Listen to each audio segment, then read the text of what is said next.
está grabando y compartimos.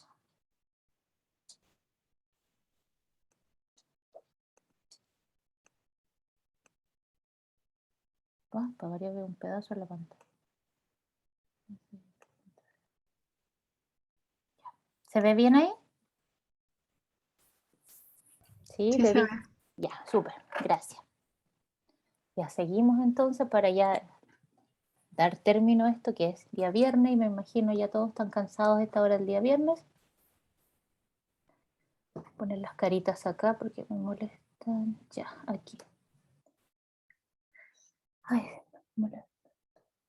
No, bloqueo las caritas. Ya, entonces habíamos quedado en el otro tipo de metaloproteínas que son las rubredoxinas, que era otro tipo que nos tocaba ver.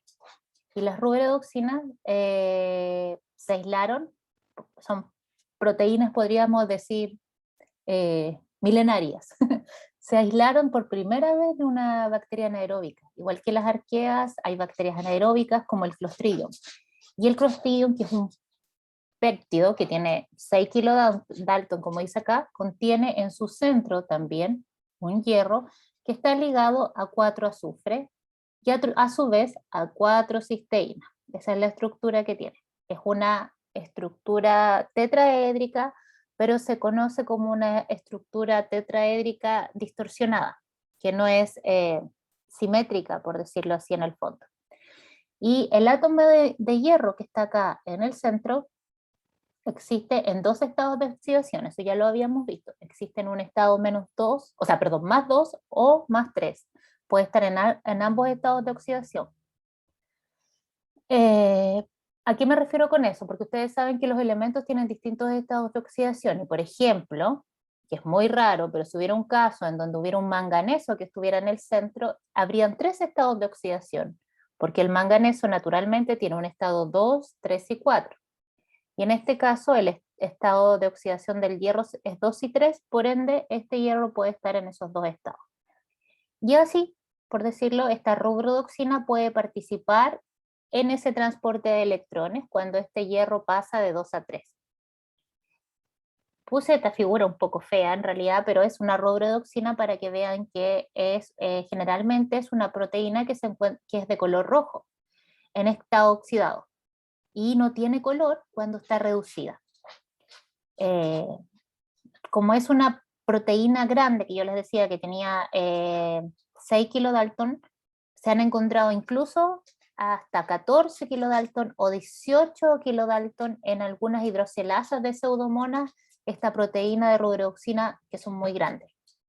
Y generalmente puede unirse esta rubredoxina a dos iones de hierro que participan en este transporte de electrones en estas cadenas de hidrolasa. Aquí hay una rubredoxina, a modo de ejemplo. Hay muchas rubredoxinas que están caracterizadas bioquímicamente y generalmente se han caracterizado estas que derivan de bacterias acá como pseudomonas o Phyrococcus. Esto es solo un ejemplo que ha salido en Nature el 2007 y hay, por ejemplo, una caracterización de una ferrodoxina. Y estas bacterias poseen estas ferrodroxinas, siempre se me enreda, porque en realidad son bacterias que viven en ambientes anaeróbicos, por ejemplo, donde no hay oxígeno y por ende la forma de tener oxígeno es reduciendo metales o oxidando metales. Por ejemplo, cuando los hierros se encuentran naturalmente donde están estas bacterias en estado 3, ellas requieren oxidar eso para que pase a un estado 2 y así poder obtener el electrón que les falta y utilizarlo ya que no tienen oxígeno para respirar. Eh, Sin embargo, igual hay otros donadores de electrones que las pueden ayudar, ¿eh? Hay otros elementos o otros tipos de reacciones que pueden ayudar a estas reacciones anaeróbicas acopladas, asociadas, por ejemplo, al NADH.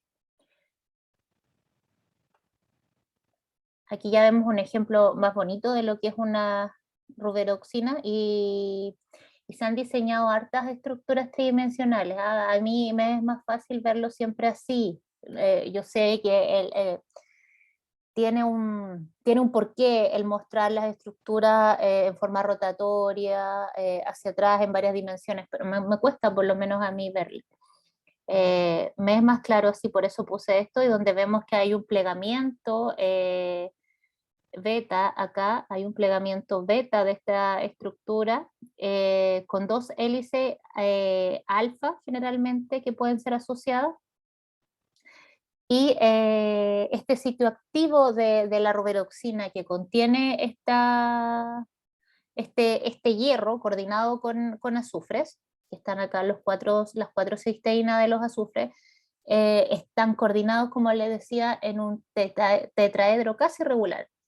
Y esta es la estructura que se denomina un hierro cero azufre, porque en el fondo es una estructura casi estructuralmente plana regular, por decirlo así. Aquí tenemos algunos datos que en realidad no es importante que se los aprendan. Yo les decía que son proteínas grandes y que en forma oxidada tienen un color rojo y en forma reducida tienen un color translúcido. Y tampoco varía esta geometría, que es casi regular en su estado spin, o en un estado muy energético, por decirlo así, son estables, mantienen esta estructura. Esta es una rubidoxina de Disulfurium vulgaris, que es una bacteria bastante común. Si tenemos la rubidoxina, tenemos las ferrodoxinas, que se derivan de la palabra ferro, por ende son de hierro también. Y también provienen de muchos microorganismos, por ejemplo, del Clostridium, y estas ferrodoxinas son proteínas de hierro y azufre que transfieren electrones en muchas reacciones, al igual que las otras.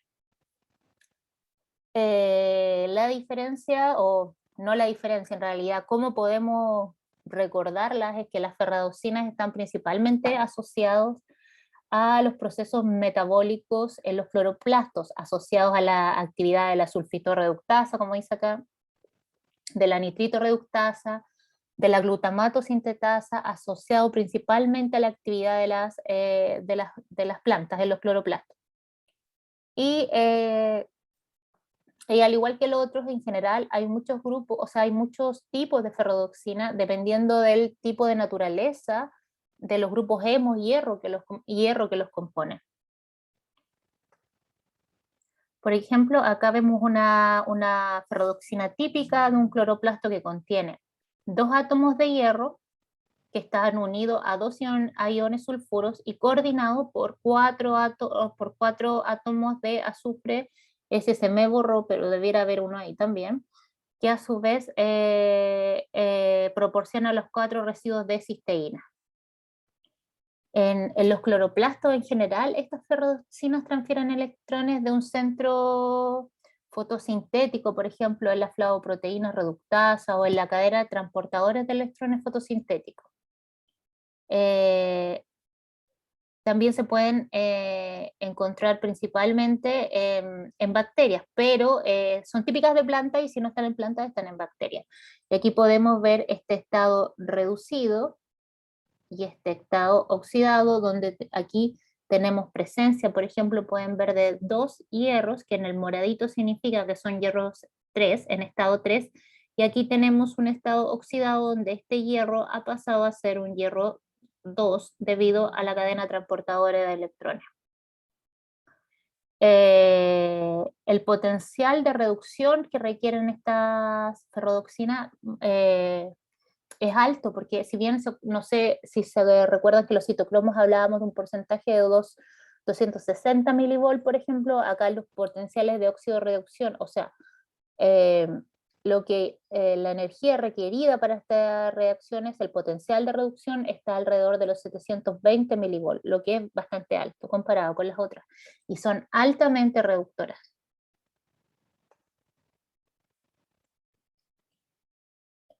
Este es un ejemplo, dado que la ferrodoxina más típica, como les decía, se encuentra principalmente en la familia de las plantas y en la fotosíntesis. Y estas ferrodoxinas son las que distribuye en el fondo los electrones por el fotosistema 1 y ahí tenemos varias enzimas que están interviniendo con la ferrodoxina donde se generan las reducciones y se emplea la producción, en este caso de acá del NAT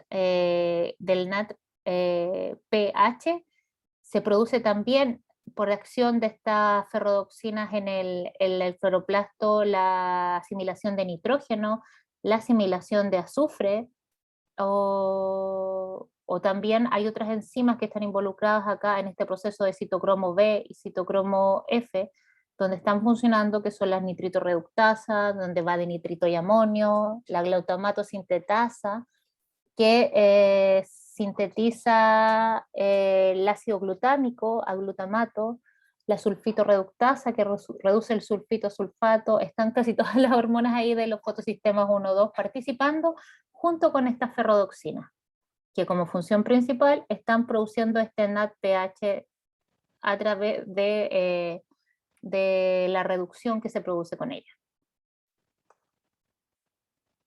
Aquí tenemos una ferrodoxina que son proteínas de res que son un poco más grandes y contienen dos grupos de hierro, dos de azufre asociados acá, otro grupo de azufre, pero aquí la diferencia es que está coordinado con dos grupos, dos residuos de histidina, pero ya conservados. Y esto se encuentra en plantas, animales, bacterias, y la peculiaridad que tiene esto es que esto es principalmente asociado a la membrana fotosintética de las plantas. Y va desde una longitud de onda ya un poco menor, o sea, perdón, de un potencial redondo un poco menor, que va desde 150 a 400 volts, pero los otros llegaban a 720. Y estos son los dos imidazoles a los que pueden estar unidos. Ya acá tenemos una ferrodoxina, al igual que en la anterior cuando veíamos, pero en forma de cubanos o de cubos, que son ya los más lindos cuando se representan en este tipo de modelación de proteínas cuando se hace, donde, y se pueden dividir en ferrodoxinas generalmente de tipo bacteriano y proteínas de azufre y hierro de alto potencial, que se conocen como las HIPI. Y las hippies son ferrodoxinas de tipo bacteriano, que son de azufre y hierro de bajo potencial, y que pueden, ya a cambio hay otras de alto potencial, hay una subdivisión ahí. ¿Y cuál es la importancia que hayan unas de alto potencial y otras de bajo potencial en la cadena fotosintética? Es que a través de estos cuatro residuos de cisteínas que están en las cadenas polipeptídicas hay un gran paso de energía que se va uniendo y se van acoplando las de alta energía y baja energía para hacer ese traspaso electrónico. O sea, en palabras simples, como se acoplan entre ellas mismas, son muy eficientes entre sí porque se van oxidando y reduciendo al mismo tiempo. Entonces son ferrodoxinas cubanas muy eficientes. Aquí podemos ver que estos grupos de ferrodoxinas cubanos, por decirlo así, se encontraron primariamente en este tipo bacteriano, donde tenemos la halofila o la azotobacter, que son muy comunes, y estos tipos tienen la peculiaridad que se pueden dividir en distintas subunidades y a la vez, como yo les explicaba, que tienen residuos de alta energía o de baja de energía, se conservan y van acoplándose así como el ácido aspartico, por ejemplo.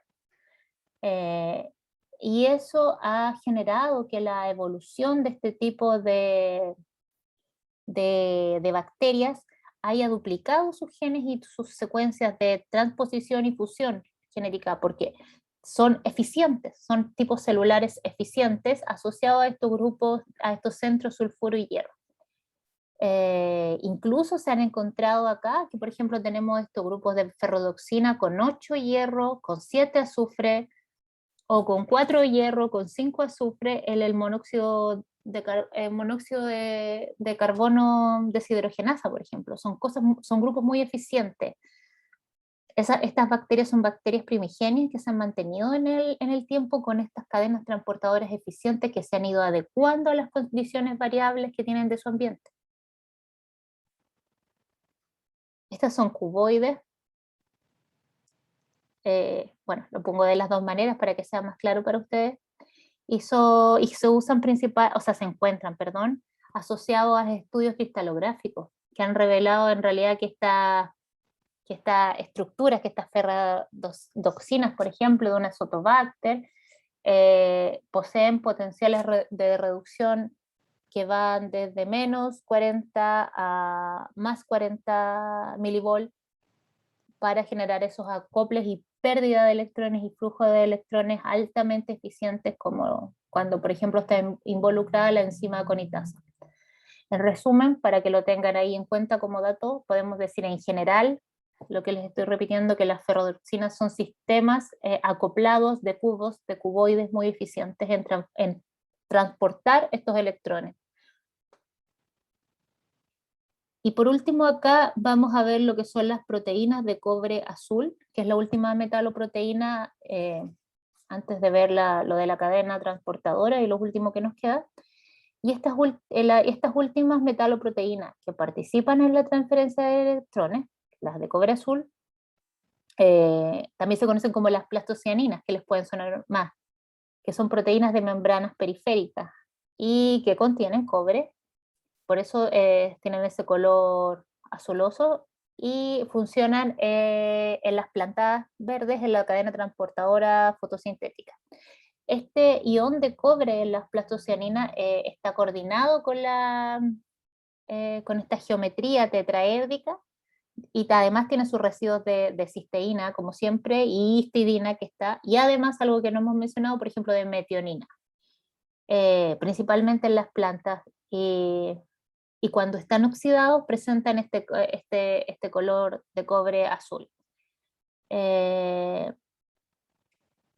Para recordar, la plastocianina está principalmente asociada al complejo citocromo F en el fotosistema 2 y 1, por si no recuerdan esto.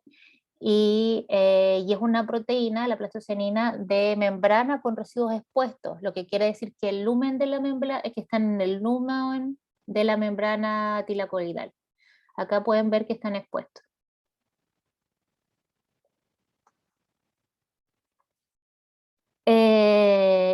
Y los centros redox, por así decirlo, como están acá, estos centros redox, donde están pasando, se están oxidando, se están reduciendo estas plastocianinas de cobre, pasan de estos estados oxidados con colores azules a colores más azulosos, y se genera esta transferencia entre los fotosistemas 1 y el fotosistema 2 del cloroplasto.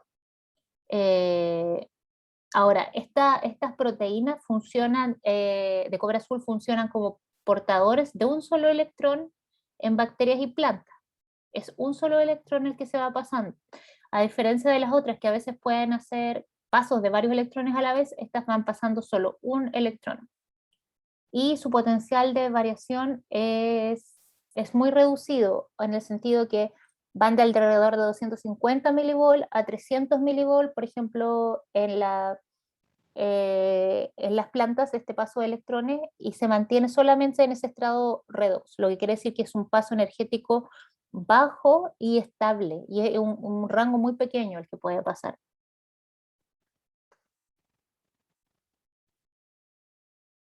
Ahora, en general, en la cadena transportadora, que es lo que vamos a ver ahora, porque ustedes lo tienen que haber visto, como les digo, a nivel más celular, cuando tuvieron seguramente biología celular o todo lo que se pueda asociar, o bioquímica. La cadena transportadora es algo que ya tienen presente a nivel de mitocondria, y esta cadena transportadora de electrones utiliza los electrones que son donados por estos NADH o FADH2 y los pasan a un aceptor de electrones final, como el oxígeno, que está acá, mediante una serie de reacciones redox en las cuales van saltando. Y estas reacciones están acopladas, por decirlo así, por un gradiente de protones que pasa, que pasa desde este complejo 1 al 2, al 3 y al 4. Y este gradiente es utilizado con el objetivo final de todos estos sistemas de generar ATP a través de la ATP sintetasa. O sea, todo este paso de electrones que va a saltar de acá a acá, o sea, perdón, de protones que pasa de acá a acá, con la utilización de oxígeno y generación de agua, tiene como finalidad la producción de ATP que tienen estos sistemas vivos. Y importante considerar la estabilidad de estos sistemas en el sentido de que estos sistemas contienen concentraciones de reactivos y de productos finales aproximadamente iguales. Y esto significa que las reacciones son reversibles al incrementar la concentración de los productos.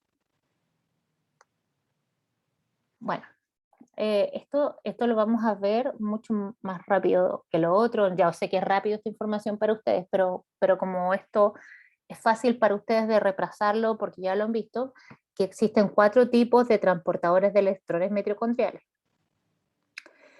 Y los 4 tipos de transportadores mitocondriales que tenemos de electrones en esta cadena, tenemos la ubiquinona, que es la coenzima Q, la flavina mononucleótido, los grupos hemos de los citocromos y los centros de hierro-azufre que hemos estado viendo. Entonces, estos son los grupos transportadores en esta cadena a través de la mitocondria y que componen, como dice acá, las proteínas que están asociadas a estos grupos prostéticos activos de óxido de reducción.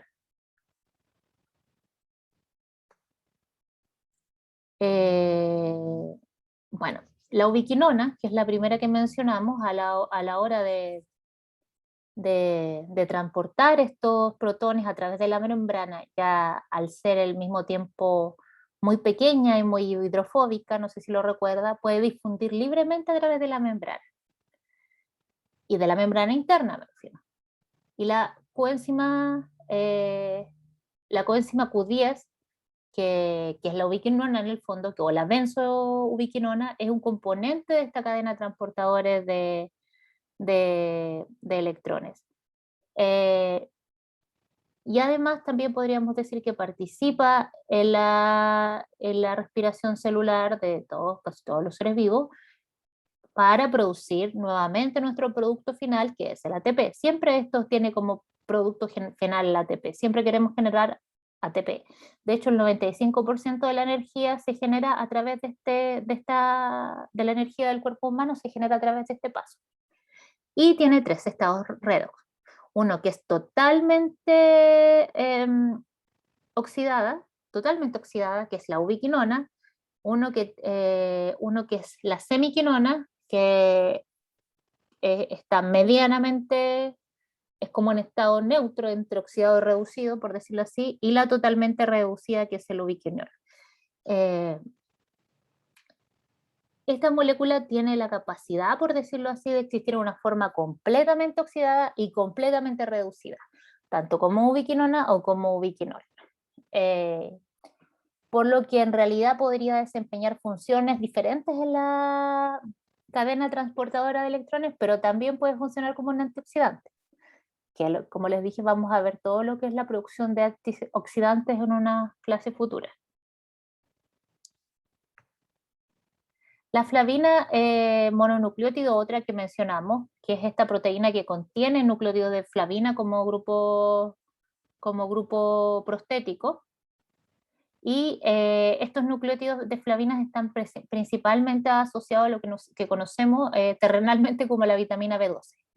Y estos nucleótidos a la vez presentan estas cadenas transportadoras de electrones que están presentes en la adenina, no, en la flavina y adenina dinucleótico, dentro de la membrana mitocondrial. Todas estas reacciones de oxidación y reducción tienen lugar en el anillo flavín, por eso se llaman flavinas mononucleótidas. La reducción de estas flavinas generalmente es un proceso que tiene estos dos pasos que implica que una semiquinona estable de radicales libres como intermedio, ¿no? Que ha perdido estos radicales libres como intermedio y se vuelve una flavina estable, por decirlo así.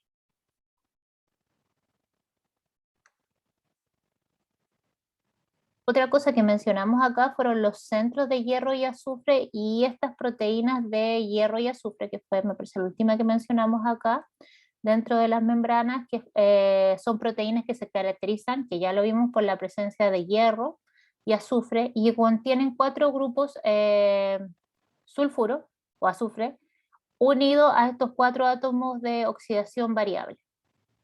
Y se pueden encontrar centros de hierro y azufre en las deshidrogenasas, en las hidrogenasas, en los citocromos, en las reductasas. Esta conformación es muy común y la hemos estado viendo durante la clase. Y estos centros de reacción de óxido-reducción de hierro y azufre están en el complejo 1, en el complejo 2, no, el complejo 3 no, el complejo 1 y el complejo 2 de las reacciones a nivel mitocondrial. Es la cadena de transporte de electrones.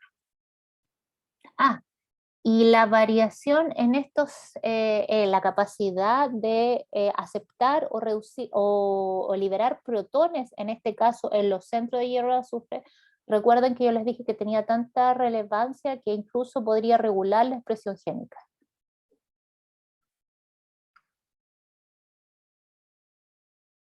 Entonces acá tenemos esta típica cadena transportadora que yo me imagino que ya conocemos, y este transporte electrónico se lleva a cabo a través de esta membrana interna mitocondrial y se han identificado, como les decía, estos cuatro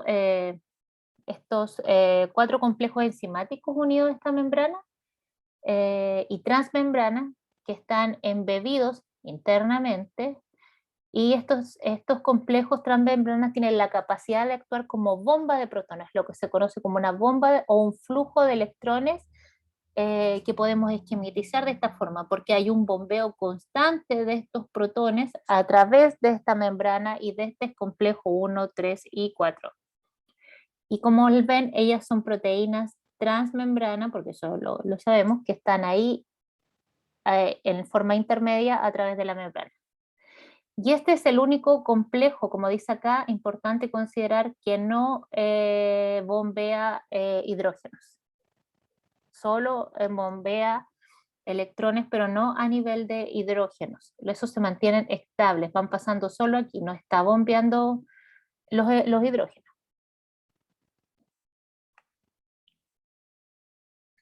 Acá tenemos el complejo 1, estamos viendo el desglose, en el fondo hay algo dice. Vamos a ver el desglose de esto rápidamente que ya conocen, que es la cadena transportadora y donde tenemos el complejo 1, NAT de óxido reductasa, y el complejo, este complejo 1, o NAT deshidrogenasa también se le conoce, la ubiquinona óxido reductasa, es la que capta los electrones del NADH. Capta esto y los transfiere a un transportador en el fondo que sea más liposoluble, denominado la ubiquinona Q. Y este es un producto reducido en el fondo del ubiquinol que puede difundir libremente a través de la membrana. Y cuando difunde, este complejo 1 trasloca esos 4 protones que están acá, por decirlo, los mueve, los trasloca a través de la membrana y produce lo que se conoce como este gradiente de protones, o sea, los mueve hacia la matriz hasta el espacio intermembrana.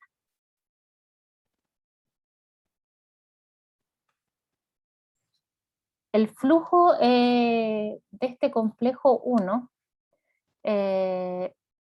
como les decía, ocurre cuando el NADH es oxidado a NADH+, y reduce al flavín mononucleótido.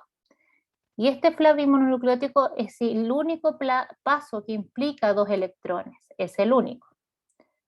El siguiente transportador de electrones es el centro de hierro-azufre, que está acá, que solo puede aceptar un electrón transferido de la ubiquinona. Y esa ubiquinona tiene una forma reducida que se llama semiubiquinona. Y a la vez, esta semiubiquinona vuelve a traducirse cuando se transforma en ubiquinol. ¿Qué es lo importante de esto? Que durante este proceso, 4 protones se traslocan a través de la membrana, que es acá y acá. Siempre tenemos una suma de 2 más 2 y nos está dando 4 protones que se traslocan por esta membrana interna mitocondrial hacia el espacio intermembrana. ¿Se fijan? Y aquí quedamos con 2 y 2, 4 protones que se traslocaron por todo este proceso, en el complejo 1. Oh, perdón, tengo mi mascota que está ladrando. En el complejo 2 o en el succinato deshidrogenasa, que también es una bomba de protones,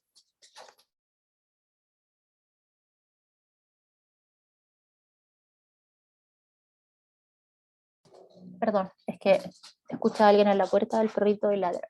En el complejo 2 o succinato deshidrogenasa, perdón, no es una bomba de protones, ya estoy con, sí, no es una bomba de protones. Además que es la única, este complejo 2, en el ciclo de Krebs, que está asociado a membrana, y antes de que este complejo actúe acá, lo que ocurre es que el FATH2, que lo tenemos acá, este FATH se forma durante la conversión del succinato.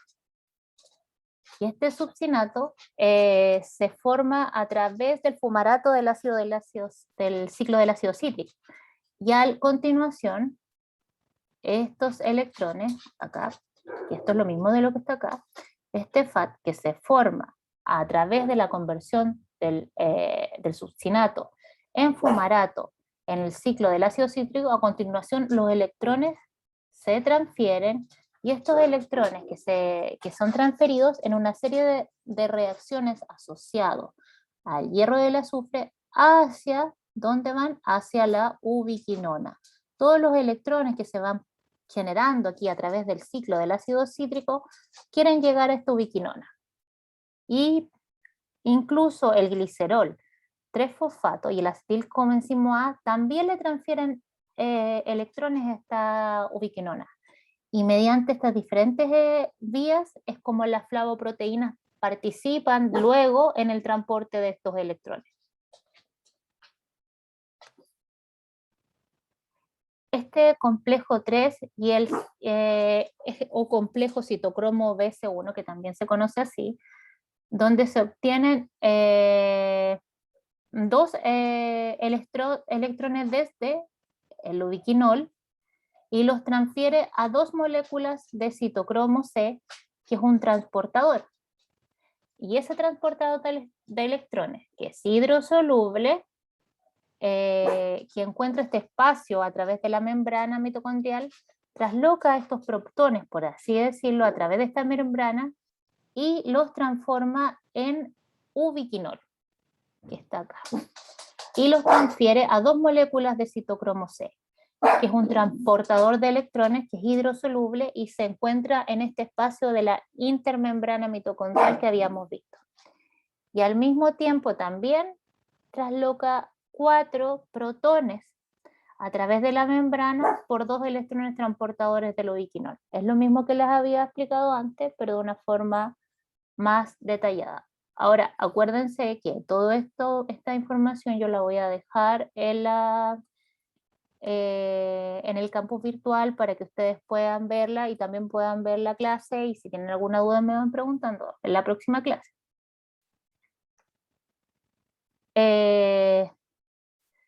Esto en realidad no sé si es tan relevante, pero era importante para que por si en algún momento se los mencionaban, que lo tuvieran presente, que es el ciclo Q, llamado así porque es de la coenzima Q10, y se describe en el fondo como un grupo, un conjunto de reacciones de oxidorreducción, que es lo que hemos estado viendo, que ocurre en esta forma secuencial, por así decirlo, donde hay un transporte lipofílico de electrones que va desde el desde el Q10, desde el CO10 aquí, y que entra en forma de ubiquinol y va transformándose en ubiquinona y puede resultar una red de bombeo de protones a través de estas capas de lípidos. Y esto ocurre, ¿por qué lo presento como el ciclo Krupp? Porque esto generalmente ocurre a nivel de membrana interna. Y este es un mecanismo por el cual el objetivo es bombear, que el complejo 3 bombee protones hacia la matriz mitocondrial, o sea que el complejo 3 contribuye a la generación bioquímica del gradiente de protones, dependiendo del pH y la cantidad de ATP que se vaya produciendo. En el fondo muestra cómo se va generando esta maquinaria de movimiento de electrones a través de la membrana. Perdón. Esto mismo que hemos mostrado, que es el paso de este mecanismo que bombea acá, desde en este caso, desde este ubiquinol hasta esta ubiquinona, tiene como resultado que el complejo 4, que es el complejo final, va a captar 4 electrones o 4 moléculas de citocromos que se van a ir moviendo.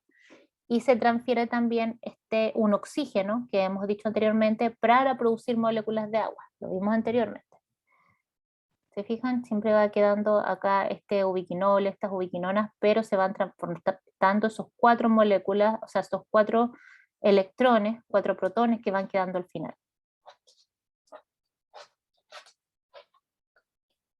Y esos 4 protones que van pasando, van llegando a este paso final de la cadena transportadora de electrones en una mitocondria, y es debido a esta transferencia sucesiva por el citocromo, al oxígeno molecular diatómico, a las reacciones del complejo 4 oxidasa, a través de esta reducción de oxígeno son denominadas en conjunto citocromo oxidasa.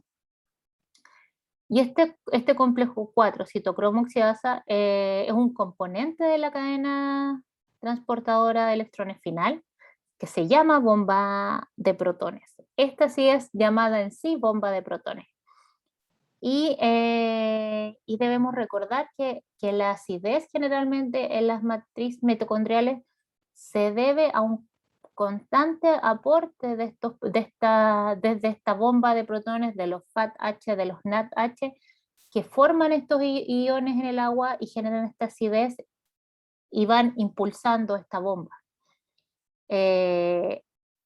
Importante considerar acá también que estos tienen grupos aceptores de cobre y residuos de cisteína asociados a estas moléculas a nivel mitocondrial en el genoma, o en los grupos de tipo HEMO-A o HEMO-3. Y este es el mecanismo por el cual funcionan. Esto yo solo se los muestro para que ustedes tengan el conocimiento sobre este tipo de cosas, chicos. No piensen que en la prueba les voy a preguntar que me detallen estos mecanismos al pie de la letra, no es mi idea. La idea es que ustedes puedan entender qué hace cada mecanismo. Yo sé que ahora va rápido, pero como yo les subo la clase y les subo la materia de la clase, pueden ir juntando preguntas y preguntarme por correo o para la próxima clase y tener una idea general, por ejemplo, de lo que hace cada mecanismo. Ustedes pueden hacerse su resumen de qué es lo que hace cada mecanismo. Nunca voy a preguntar preguntas específicas, sino cuál es la función de este mecanismo a nivel general. Porque luego que salgan de su carrera o terminen estos ramos, siempre que tengan una duda van a recurrir a un libro. Pero es importante cuando tengan alguna duda que requiera este conocimiento, es por lo menos tener una noción de cuál es la importancia y cuál es la función de este mecanismo. Y acá, como vemos, estos ciclos, este mecanismo citocromo oxidasa que venimos hablando, comienza con todos los grupos prostéticos en su estado oxidado y en su estado azul. Y el citocromo C va siendo reducido y aporta un electrón de cobre en este caso. y un segundo citocromo C luego es reducido y reduce el hierro, que queda como un grupo hemo 3. Y este hierro en estado 2 se une luego al oxígeno y se transfieren dos electrones de oxígeno que están unidos para formar esto forma peróxido, que sirve también como un puente adicional, un puente adicional de hierro y cobre para unirse. La incorporación de este electrón adicional genera una tercera molécula de citocromo C que se va rompiendo y se va uniendo a estos enlaces de oxígeno y provoca que haya una captura adicional de otro protón en la matriz. El aporte en general que tiene este electrón y los tres protones que se van generando en este proceso con las moléculas de agua es un flujo final que genera esta formación de puentes de peróxido que se conoce. Y además moléculas de agua a través de estos 4 protones que presenta esta molécula a través de la matriz.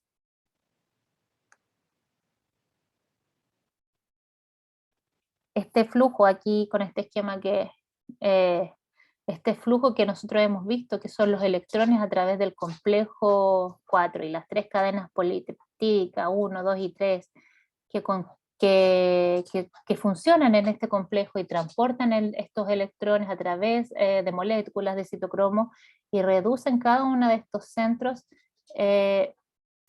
pasan a través de este centro hemo de cobre o hierro, citocromo o cubeo o A3, y el oxígeno siempre se está uniendo a estos grupos y forma peróxido cuando este oxígeno se une, gracias a los electrones que se dan acá en estos centros de citocromo. Y eso es importante porque es una especie reactiva altamente energética que puede generar que este mecanismo siga funcionando, y por eso se conoce como bomba, porque esto es un impulsor asociado aquí, este oxígeno con el paso de electrones y esta generación de peróxido. Pero aunque se sabe que es un impulsor energético de esta bomba, el oxígeno y la generación de peróxido a través de estos centros de cobre o hierro, que también puede ser, aún no se conoce bien cuál es el papel de este complejo 4. Si a alguien le interesa la investigación después de que termine su carrera, estos complejos 4 que debieran estar muy conocidos porque son parte de nuestro transporte de electrones a nivel celular, no se conoce muy bien esta parte, esta bomba. Todavía hay procesos inconclusos acá. Y lo último, ya un poco más terrenal para terminar, que estamos casi justo en la hora, 6 minutitos. Lo último quería mostrarles que un poco también lo que hacemos acá es considerar los microorganismos sideróforos. Y los sideróforos son microorganismos, bueno, es que el grupo se conoce como sideróforo, pero a veces se conocen como sideróforos esos microorganismos porque secretan moléculas en las condiciones cuando hay deficiencia de hierro. Y en el fondo son como portadores de hierro, son microorganismos que hacen el juego a nivel medioambiental del hierro. Son agentes quelantes. El hierro en general se encuentra en condición de mineral, condición sólida.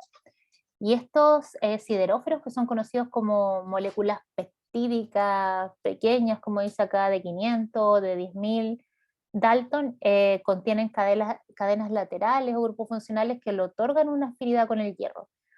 La mayoría de estos sideróforos, sus ligandos pueden ser bidentados o hexadentados, que es lo que vamos a ver, con una variedad de estructuras.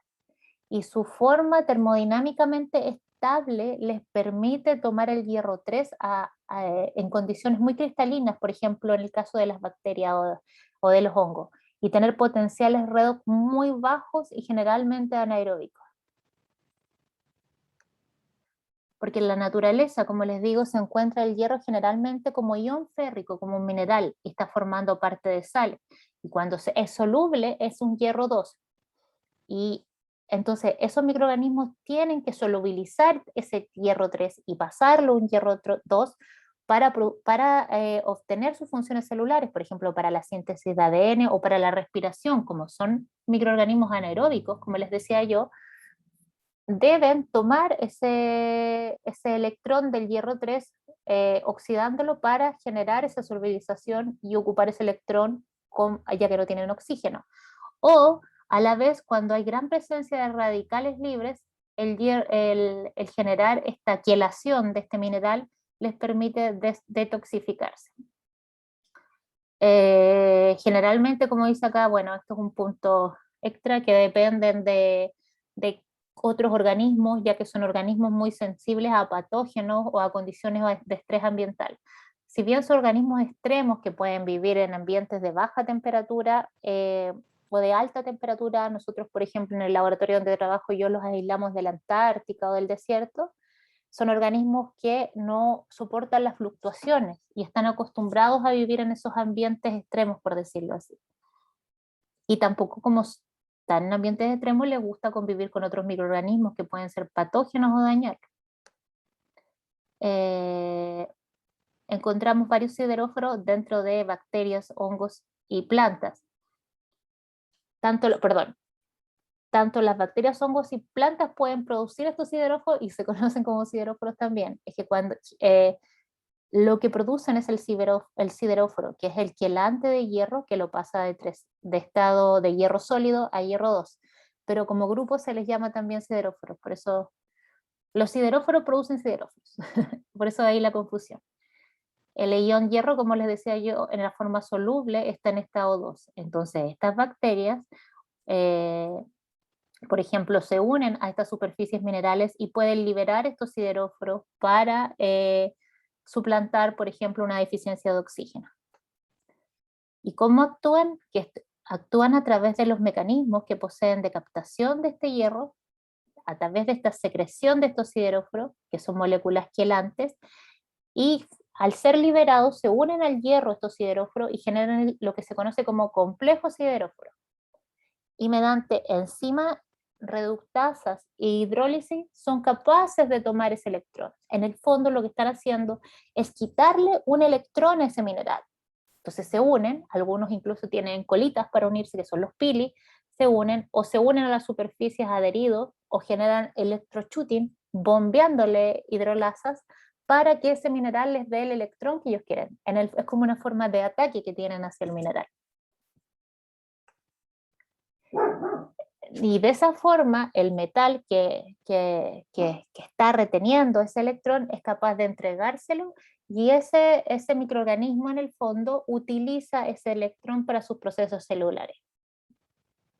Como dice acá, los que les comentaba, esas bacterias también son capaces de producir receptores que están acá, que son las colitas o los pilis, donde se unen y se adhieren a ese mineral, verdaderas colitas que se unen y son capaces de extraer esos electrones. Es su forma de sobrevivir también, así que tienen esas estructuras desarrolladas para hacerlo. Y dentro de eso tenemos a sideróforos que se pueden dividir en 3 tipos básicos. Tenemos los sideróforos que son liberados como complejo catecol-hierro, que están acá, y que generalmente son catecolacos, que son acoplados a aminoácidos. Es un grupo que está acá, que son grupos dihidrobenzoico que están unidos a catecol, y se conocen como catecolacos, que son compuestos de ácido cítrico fuerte, que son liberados y son estables en agua. Y al liberarlo, estos iones metálicos polarizan y liberan estos electrones que están unidos al mineral. Esa es una forma de ataque. La otra forma de ataque que tienen son estos sideróforos que son hidrosamatos, que que producen quelación de metal con catecol también, y con hidrosamato y forman anillos. Y estos anillos, con este catecol hidrosamato liberado, genera la solubilización y liberación de esos electrones a través de este flujo. Entonces, de esa forma, ellos pueden quitarle a este hierro 3 el electrón que ellos necesitan. ¿Cómo lo hacen? Al final es un cambio de pH, porque la forma más simple de liberar, o sea, no sé si de liberar, pero para ellos sí es así, de liberar un electrón del hierro 3 y volverlo hierro 2 es bajando el pH para que éste pueda ser oxidado.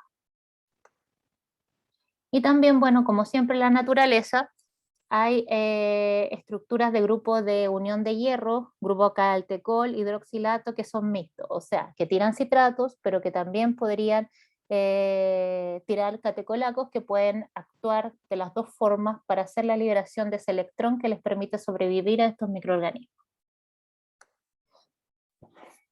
A modo de conclusión de acá, en realidad decir que tanto las plantas, porque las plantas también hacen esto, las plantas, yo les hablé acá a modo bacteriano, pero las plantas también hacen esto al unir sus raíces con los minerales y liberar estos sideróforos para que ese mineral les entregue estos electrones a través de sus exudados radicales, que son exudados, son ácidos, que permiten esta quelación y liberación del hierro, que es generalmente lo que buscan, igual manganeso. Es algo que está siendo muy estudiado, tanto para el crecimiento de las plantas como a nivel de microbiología, para ver los mecanismos de respuestas y de ataque que tienen estos microorganismos para liberar ciertos compuestos. Y se está usando, por ejemplo, en algo que es muy interesante, que es el biomining, que es la biominería, que es una minería mucho más ecológica. Por ejemplo, para la extracción de minerales en el norte se aplican ciertos microorganismos que son capaces de solubilizar este hierro de forma mineral, y este hierro que en los minerales no se encuentra unido, no está solo, generalmente está unido hierro, cobre, manganeso, y al aplicar microorganismos que son capaces de quelar esto, pueden separar estos minerales y pueden ser utilizados. Y es una minería que está en boga utilizando las especies microbianas, por ejemplo, de nuestro país. Y eso sería por hoy día viernes, chicos. ¿Dónde se me fue las caritas? ¿Alguna consulta o algo que quieran comentar, o prefieren revisar la clase y pueden hacer las dudas la próxima semana? O no sé si nos toca la próxima semana juntos, parece que viene la prueba, pero pueden enviarme preguntas vía mail y yo les subo las clases ahora cuando se carguen. Y la idea es que vayan repasando esto y puedan ir entendiendo los procesos generales que están aquí involucrados. ¿Les parece? Profe, ¿esto es Díganme. toda la prueba o hay más? ¿Qué quieres decir con eso, Catalina? ¿Mucho, poco? Es mucho, profe. Achurri. Es que sí, o sea, ¿Hay más? no hay más. O sea, Ah, entiendo yo, a ver, si me esperan un segundo, déjame bueno, ver. No es que me vaya, es que quiero ver el programa, porque me parece que yo aquí hago de las preguntas que están asociadas, a ver, a esta prueba, tenemos que ver las fechas. Aquí lo encontré. A ver, ustedes tuvieron pruebas la semana pasada, ¿cierto? sí. Ya, y ahora vamos con los citocromos. eh, no, ya, miren, estoy perdida en el mundo. Esta es la primera unidad de la prueba. Hay 4 unidades que entran en esta prueba que va a venir ahora, en noviembre. Vale. Yo hago 2 y Ricardo hace 2. Claro, les falta ver conmigo el estrés por metales, el ROS que nos falta, las especies reactivas de oxígeno. Pero ahora, la próxima semana tienen clase con Ricardo y la siguiente también. Y después vuelven conmigo para ver las especies reactivas. Sí, esta prueba es más o menos pesadita. Pero lo bueno es que tienen tiempo, porque ahora que me doy cuenta, yo soy la primera que va a empezar con esta prueba. O sea, lo que están viendo conmigo es lo primero. Entonces, lo que podemos hacer, yo les subo la materia, lo leen, ver el video, tratan de comprenderlo, y para la próxima clase que tengan conmigo podemos aclarar las dudas, porque esto se asocia a las especies reactivas de oxígeno. Me ocurre a mí que yo antes de hacer la clase vi sus programas, entonces yo no, me pasa a veces que no sé hasta qué profundidad llegar, si es mucho o poco, porque ustedes como ya han tenido bioquímica y biología celular, entiendo yo que ustedes ya manejan este tipo de concepto como la cadena transportadora de electrones, entonces no sé si está claro o esas cosas se les hacen difíciles. Si se les No, hacen está bien como explico, está bien como explico. Sí, pero es harto, es que pesa y es como un trabalenguas. Pero las otras son más agradables. Las otras son más agradables. Esta yo diría que podría ser la clase más pesadita. Ah, Pero las ya. otras ya van a ser no tengan pánico. Pero estudiensela, yo voy a subir la materia y lo podemos comentar. Bueno, Bueno, ya. Y las otras parece que incluso me acuerdo que ahora tienen unos videitos y cosas, son más entretenidas, que están más densitas. ¿Ya? Bueno, que tengan buen fin de semana. Descansen. Chao, ya, profe. profe. Cuídese. Chao. Que esté bien. Chao, chao.